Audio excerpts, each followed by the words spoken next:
3 जून 2026। ये पुस्तक गुरुजी को इसका हिंदी रूपांतर करके अर्पित करना का प्रयास है। कोई भूल चूक हो तो कृपया बताएगा। हमारा किसी की भावना को ठेस पहुंचाने का उद्देश्य नहीं है। अगर इसमें कोई त्रुटि लगे तो कृपया हमें जरूरी बताएगा। माय गुरुजी's grace, a spiritual diary on the path of devotion. मेरे गुरुजी की कृपा भक्ति पथ पर एक आध्यात्मिक डायरी। चैप्टर 3 फर्स्ट पार्ट, पेज 19 से 21। कंपाइल्ड बाय स्कडेवान। गुरु भक्ति का आदर्श चैप्टर 3। गुरु के बिना कोई भी दान, मंत्र जाप या साधना सार्थक नहीं हो सकती। सच तो यह है कि गुरु के बिना हृदय शुद्ध नहीं होता। उनके आशीर्वाद से आपका मोक्ष निश्चित है। तेनु मेरे वर्ग गुरु नहीं मिलना। Bajaj, you will not find a guru like me. Bajaj Guruji would so many times remark lovingly. पूरी संगत ही उनका परिवार है और यद्यपि प्रत्येक भक्त गुरुजी को अपने सबसे निकट मानता है, गुरुजी सभी को समान मानते हैं। वे महापुरुष हैं, फिर भी उन तक पहुंचना आसान है।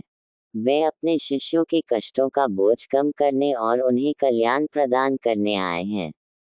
आज गुरुजी के भक्त उतनी ही सहजता से उनके साथ एकाकार हो सकते हैं जितनी सहजता से वे उनके मानव रूप में हुआ करते थे। बस एक ही शर्त है कि हम अपने अहंकार को त्याग दें, उनमें पूर्ण विश्वास रखें और पूर्ण समर्पण करें। किसी भी धर्म का उद्देश्य अपने अहंकार सहित सभी बुराइयों पर विजय पाना है ताकि हम गुरु के साथ सच्चे अर्थों में एकाकार हो सकें। गुरुजी ने हमें अहंकार की मांगों के बहकावे में न आने की शिक्षा दी। वे कहा करते थे, पाखंडी मत बनो, सत्यवादी बनो, तभी तुम एक शांतिपूर्ण जीवन जी सकते हो। गुरुजी अक्सर कहा करते थे कि लोग उनसे वास्तविक चीज नहीं मांगते। असली चीज कोई नहीं मांगता, मेरे को लो। हर कोई भौतिकवादी वस्तुओं के पीछे है, इस या उस चीज के लिए प्रार्थना कर रहा है। आंतरिक शांति केवल भौतिक इच्छाओं के पीछे भागने से कभी नहीं मिल सकती। सच्चा सुख गुरुजी से बिना शर्त प्रेम करके ईश्वर के साथ अपने बंधन को मजबूत करने में निहित है। अगर हम ऐसा करने में सफल होते हैं, तो हम अपने जीवन के सभी क्षेत्रों में अपार आनंद का अनुभव करेंगे।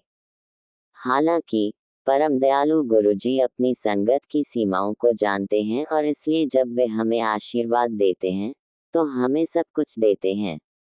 वे न केवल हमें सांसारिक कष्टों से मुक्ति दिलाते हैं, बल्कि हमारी भौतिक आवश्यकताओं की पूर्ति के लिए भी पर्याप्त धन प्रदान करते हैं।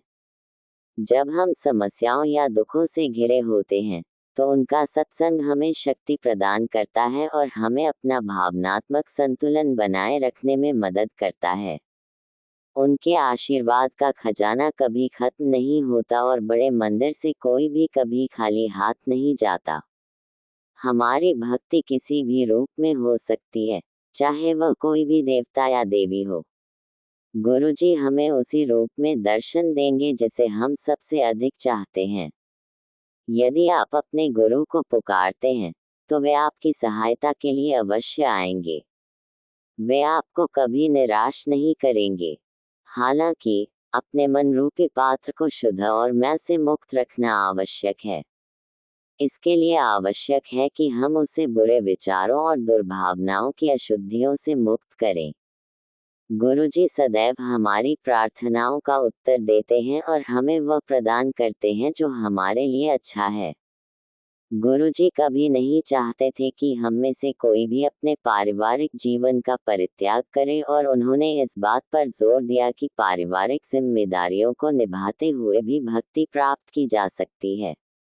गुरुजी अपनी संगत के कल्याण के लिए निरंतर कार्यरत हैं, पहले देहधारी रूप में और अब दिव्य रूप में, अपने प्रकाश से हमारे जीवन को गौरवान्वित करते हुए। गुरु के बिना ज्ञान नहीं होता, गुरु के बिना मुक्ति नहीं होती, गुरु के बिना हृदय अशुद्ध रहता है, गुरु के बिना सत्य का उदय नहीं होता। गुरु भक्ति का आदर्श। गुरुजी ने हमें आगाह किया था, आजकल झूठे गुरुओं की भरमार है। वे बुद्धिमान लोगों को भी धोखा देने में कामयाब हो जाते हैं। उन्होंने हमें बताया था कि पाखंडियों और तांत्रिकों के पीछे चलने से हमें कुछ नहीं मिलेगा। उन्हें पाखंड और खोखले बाहरी कर्मकांड नापसंद थे। वे सभी अंधविश्वासों के खिलाफ थे, क्योंकि उनका कहना था कि ये व्यक्ति को कमजोर करते हैं। ओम नमः शिवाय। शिव जी सदा सहाय। ओम नमः शिवाय। गुरु जी सदा सहाय। कल पुस्तक से चैप्टर 3 गुरु भक्ति का आदर्श भाग 2 पेज 21 से आगे। Compiled by स्कडेवान।